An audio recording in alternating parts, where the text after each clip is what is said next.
What if friendship, not marriage, was at the center of life?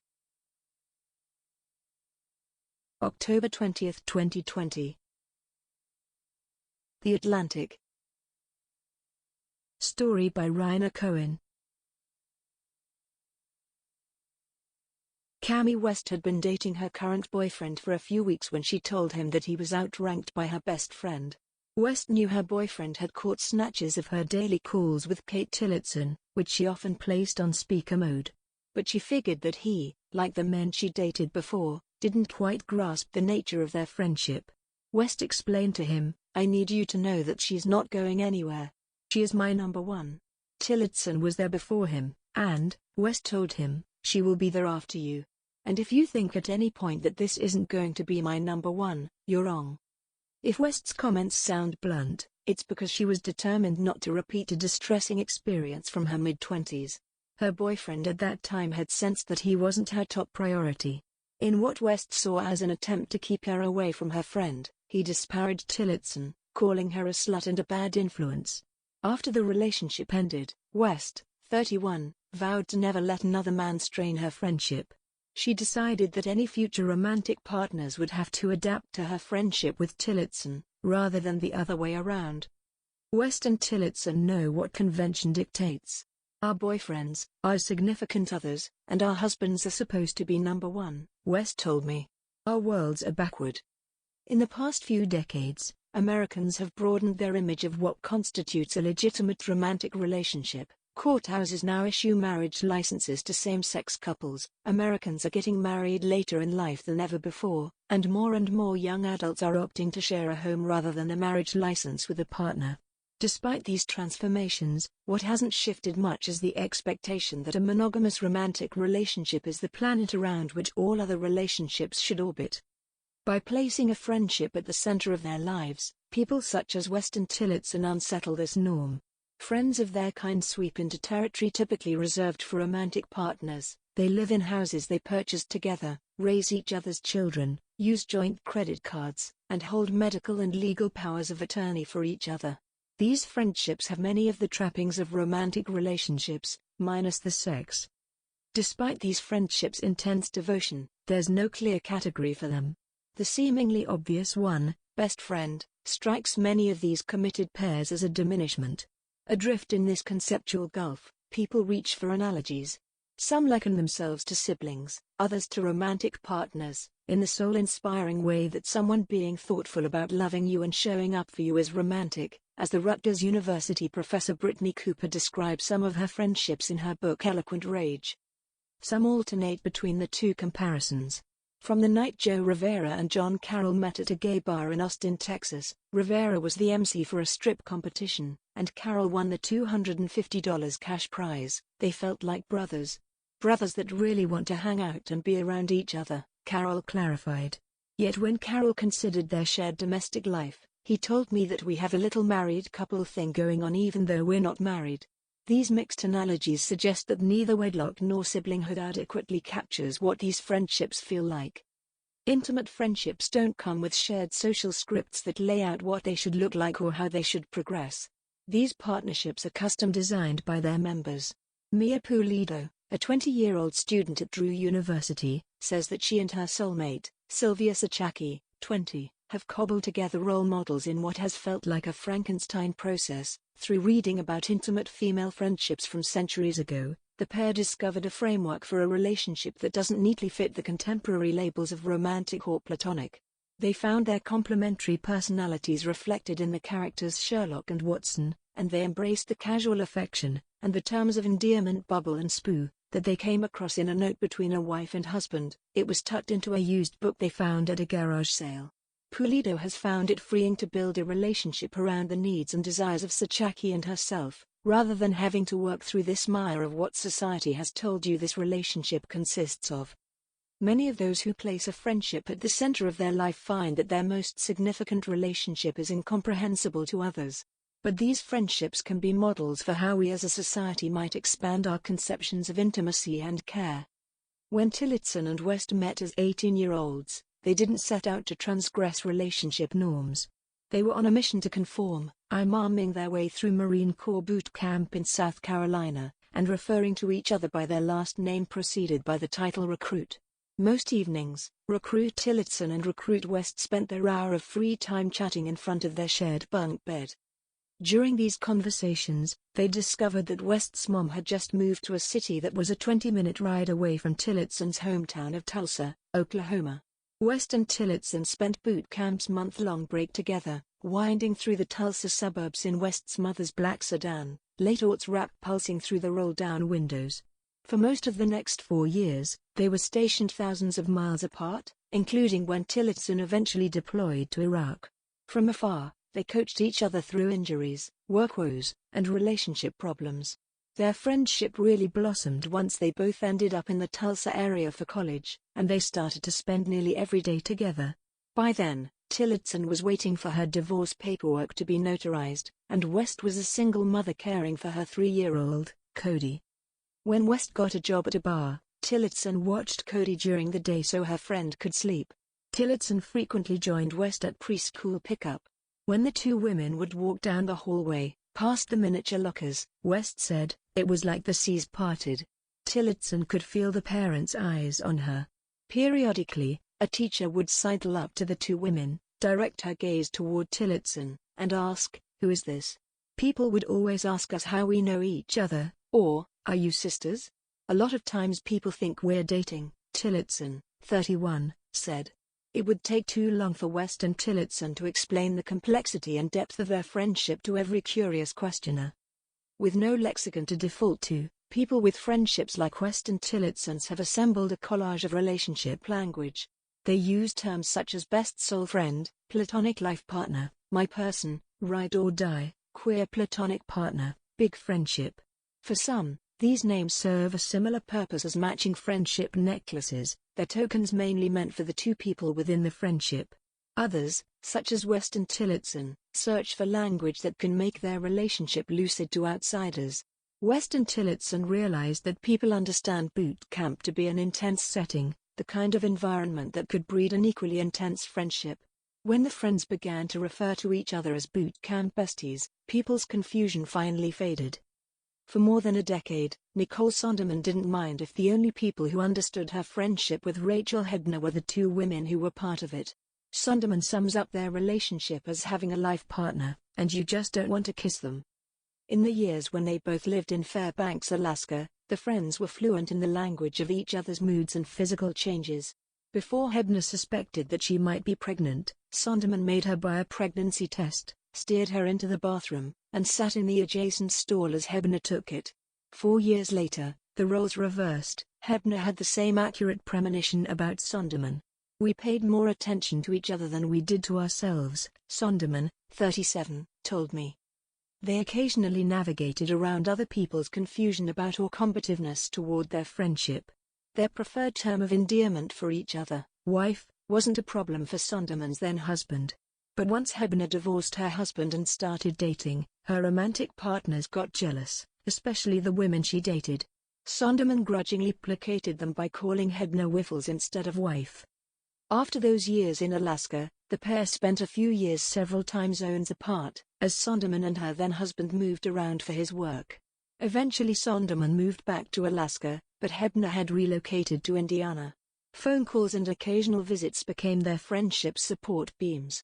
Sonderman said that Hebner reached out less and less as she grappled with a cascade of difficulties. She was in an abusive romantic relationship and she lost her job because she had no one else to take care of her daughter while she worked. She was depressed. In October 2018, Hebner died by suicide. For Sonderman, Hebner's death was devastating. The women had envisioned one day living near each other in Alaska, where the two of them had met, and where Hebner longed to return. Now Sonderman had none of that to look forward to. For 6 months after Hebner's death, she kept earphones in when she went to the grocery store. She couldn't bear small talk. Sonderman found it hard to translate her grief to others. Most people don't understand. They'll just be like, "Oh yeah, I had a friend from high school who died" or something, and try to relate. But it doesn't really resonate with me. In other cases, people would impose a salacious and inaccurate storyline onto their relationship to try to make sense of it. Because Hebner was bisexual, Sonderman said, some people believed that they were secretly lovers, and that Sonderman was closeted. To Elizabeth Brake, a philosophy professor at Rice University whose research focuses on marriage, love, and sex, Sonderman's experience is not just tragic but unjust. Because friendship is outside the realm of legal protection, the law perpetuates the norm that friendships are less valuable than romantic relationships. This norm, in turn, undermines any argument that committed friendships deserve legal recognition. But if, for example, the law extended bereavement or family leave to friends, Brake believes we'd have different social expectations around mourning. People might have understood that, for Sonderman, losing Hebner was tantamount to losing a spouse. With no legal benefits or social norms working in her favor, Sonderman has felt most understood by other people who've had an intimate friendship. Sonderman described one such friend who was an especially attentive listener. For 2 hours, he and Sonderman sat in a car, engine off, in a grocery store parking lot. She talked with him about Hebner, cried about Hebner. Her friend said, "It sounds like she broke your heart." Sonderman told me, "That was the first time that anybody really got it." Intimate friendships have not always generated confusion and judgment. The period spanning the 18th to early 20th centuries was the heyday of passionate, devoted same-sex friendships, called romantic friendships. Without self-consciousness, American and European women addressed effusive letters to "my love" or "my queen." Women circulated friendship albums and filled their pages with affectionate verse. In Amy Matilda Cassie's friendship album, the abolitionist Margaretta Fortin inscribed an excerpt of a poem that concludes with the lines, "Fair friendship binds the whole celestial frame, for love in heaven and friendship are the same." Authors devised literary plotlines around the adventures and trials of romantic friends. In the 1897 novel Diana Victrix, the character Enid rejects a man's proposal because her female friend already occupies the space in her life that her suitor covets. In words prefiguring Kanye West's, Enid tells the man that if they married, "You would have to come first. And you could not, for she is first." Two well-known women who put each other, rather than a husband, first were the social reformer Jane Addams and the philanthropist Mary Rosette Smith. In Addams's bedroom, now an exhibit at the Jane Addams Hull House Museum, in Chicago, an enormous portrait of Smith hangs above the mantel.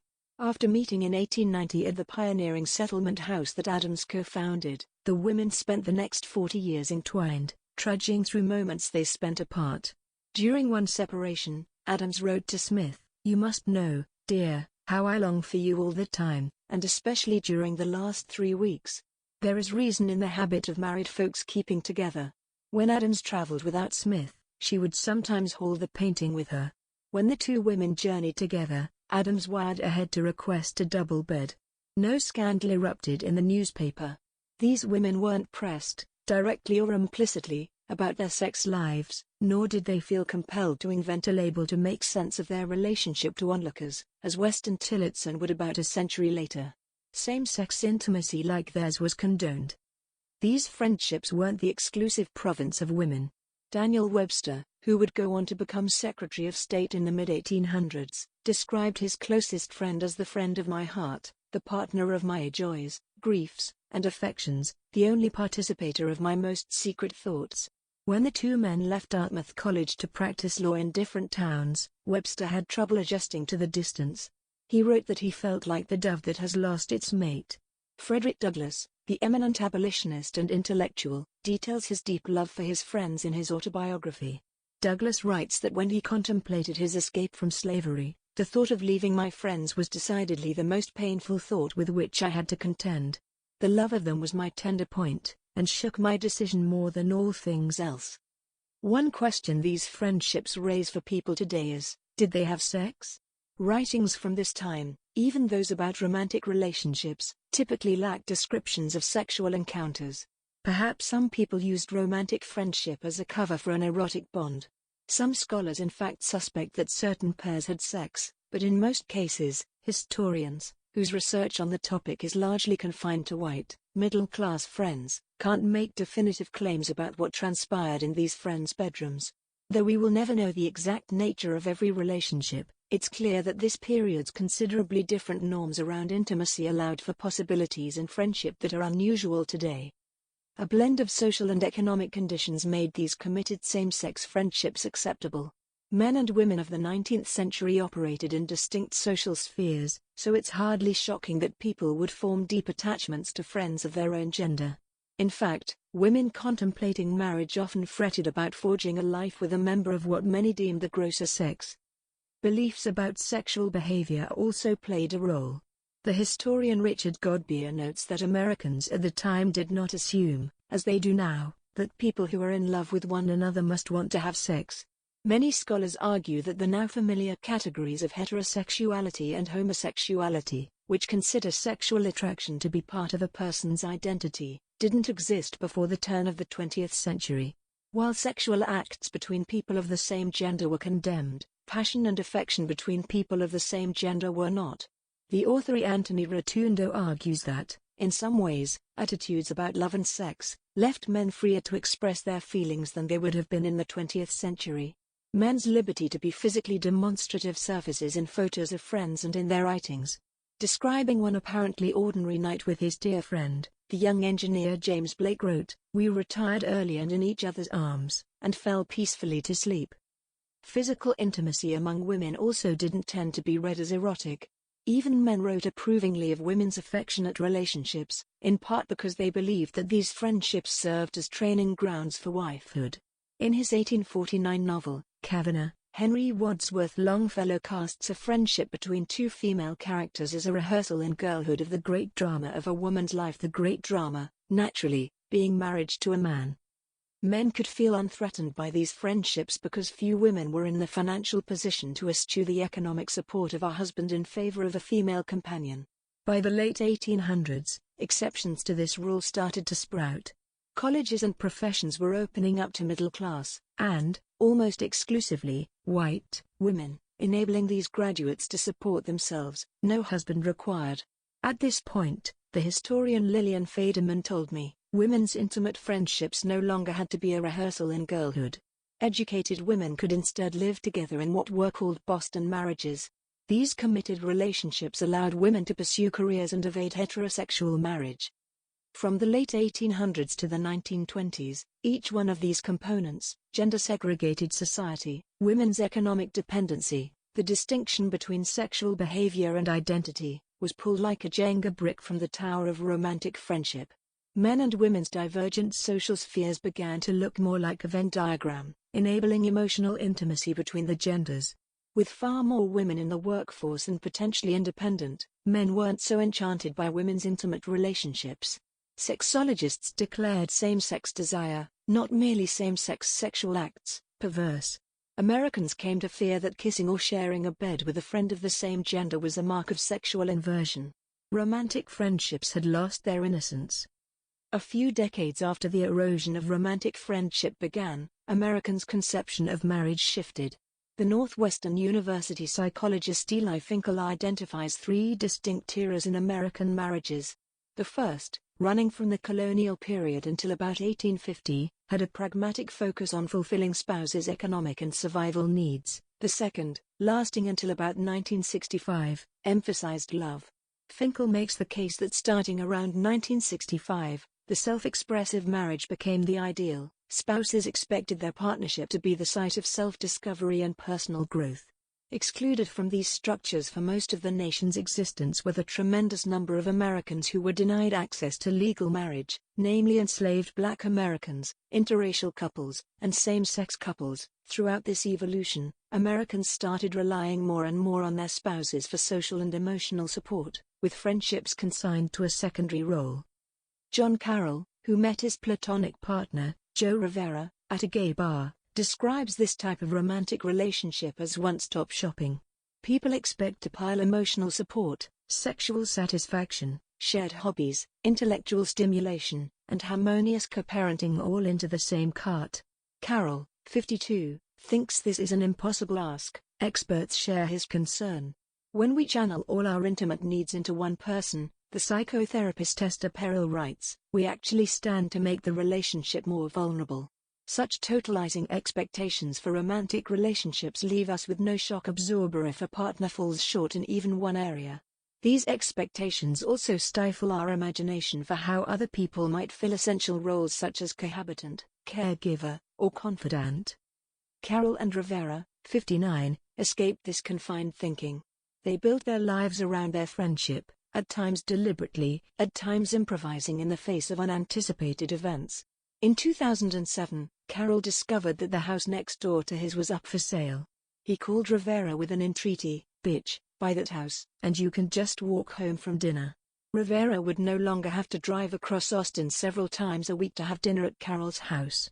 Carroll, who's a real estate agent, had already filled out the contract for the house for his friend. Rivera just needed to sign. After buying the house, Rivera did in fact log fewer miles in traffic, but that was a trivial benefit compared with the life-altering ones that came later. When Rivera became concerned that Carroll's drug and alcohol use had gotten out of hand, he took photos of partiers entering and leaving Carroll's house at 3 or 4 a.m. Rivera staged an intervention with Carroll's other friends, and Carroll agreed to get help before Rivera could even begin reading aloud the 2-page letter he'd written. The next day, Rivera drove Carroll to a recovery center, and cried as he filled out the paperwork. Rivera asked the man who ran the center, "What if Carroll goes through recovery and when he comes out, he hates me for doing this to him?" Their friendship did change after Carroll finished the program, but not as Rivera had feared. While Carroll was in recovery, he and his friends came up with a plan to turn his house into a sober home for gay men, a solution to Carroll's shaky finances that also served a meaningful purpose. Once Carroll finished his own stint in a sober home, Rivera suggested that Carroll move in with him. By the time Carroll unloaded his bags, Rivera was already months into his own sobriety, a commitment he made even though he never had an alcohol problem. Rivera said, "I didn't want to be drinking a glass of wine in front of John when he couldn't have one." "Who does that?" Carroll asked, his voice blending incredulity and gratitude. "They've both been sober for a decade." A friendship like theirs, which has spanned nearly their entire adulthood and functioned as the nucleus of their support system, raises a fundamental question about how we recognize relationships. On what basis do we decide that a partnership is real? It's a question the journalist Rebecca Traister poses in her book All the Single Ladies, when she examines the central role that friends often play in single women's lives. Do two people have to have regular sexual contact and be driven by physical desire in order to rate as a couple? Must they bring each other regular mutual sexual satisfaction? Are they faithful to each other? She writes, "By those measures, many heterosexual marriages wouldn't qualify." At the same time, people who have intimate friendships are eager to declare their devotion. The social theorist Bell Hooks writes that women who have such close friendships want these bonds to be honored, cherished commitments, to bind us as deeply as marriage vows. Companionate romantic relationships and committed friendships appear to be varieties of the same crop, rather than altogether different species. Brake, the philosopher, takes issue not just with cultural norms that elevate romantic relationships above platonic ones, but also with the special status that governments confer on romantic relationships. Whereas access to marriage currently hinges on assumed sexual activity, Brake argues that caregiving, which she says is absolutely crucial to our survival, is a more sensible basis for legal recognition. She proposes that states limit the rights of marriage to only the benefits that support caregiving, such as special immigration eligibility and hospital visitation rights. Because sexual attraction is irrelevant to Brake's marriage model, friends would be eligible. In LGBTQ circles, placing a high value on friendship has long been common. Carroll, Rivera, and several other people I interviewed for this story, absorbed the idea of chosen family, that those besides blood can decide to become kin, from this community. Though he and Rivera never considered dating, Carroll had already learned to be at ease with non-sexual intimate relationships with men. In other words, he had come to appreciate something that was once widely understood, as Godbeer, the historian, puts it, that we can love without lusting. In many ways, Americans are already redefining what loving and living can look like. Just in the past several months, experts and public intellectuals from disparate ideological persuasions have encouraged heterosexual couples to look to the queer and immigrant communities for healthy models of marriage and family. The coronavirus pandemic, by underscoring human vulnerability and interdependence, has inspired people to imagine networks of care beyond the nuclear family. Polyamory and asexuality, both of which push back against the notion that a monogamous sexual relationship is the key to a fulfilling adult life, are rapidly gaining visibility. Expanding the possible roles that friends can play in one another's lives could be the next frontier. Other changes in American households may be opening up space for alternative forms of committed relationships. Fewer and fewer Americans can count on having a spouse as a lifelong co-star. By the time they've gotten married, if they've done so at all, most Americans have spent a considerable part of their adulthood single. The tally of Americans' unpartnered years grows once you tabulate the marriages that end because of divorce or a spouse's death. About 1/3 of older women are widowed. According to a 2017 Pew Research Center report, 42% of American adults don't live with a spouse or partner. We're also in the midst of what former Surgeon General Vivek Murthy has called a growing public health crisis in the United States: loneliness. In a 2018 survey, 1/5 of Americans reported always or often feeling lonely. Being alone does not portend loneliness, nor does being partnered necessarily prevent loneliness, but these data suggest that plenty of people would appreciate a confidant and a regular dose of physical affection, needs only amplified by the pandemic. Americans, who've long been encouraged to put all their eggs in the marriage basket, may come to rely upon a wider array of social relationships out of necessity. A platonic partnership may not feel right for everyone, and as is true with dating, even those who want a mate might not be able to find a suitable one. But these relationships have spillover benefits for those in close proximity to them. Tillotson told me that she thinks all her relationships have been brightened by her closeness with West. Their romantic partners appreciate that the friendship lessens their emotional load. Their mutual friends treat Tillotson and West as a reliable unit to turn to when they're in need. Their veteran community has been strengthened by the volunteering they've done together. Their platonic partnership fits Godbeer's description of how Americans viewed friendship centuries ago, that it not only conferred personal happiness but also nurtured qualities that would radiate outward and transform society as a whole. Though Tillotson and West's relationship serves these broader purposes, they choose to be bound to each other primarily for the joy and support they personally receive. Tillotson thinks of her romantic partner as the cherry on the cake. She and West, she explained, we're the cake,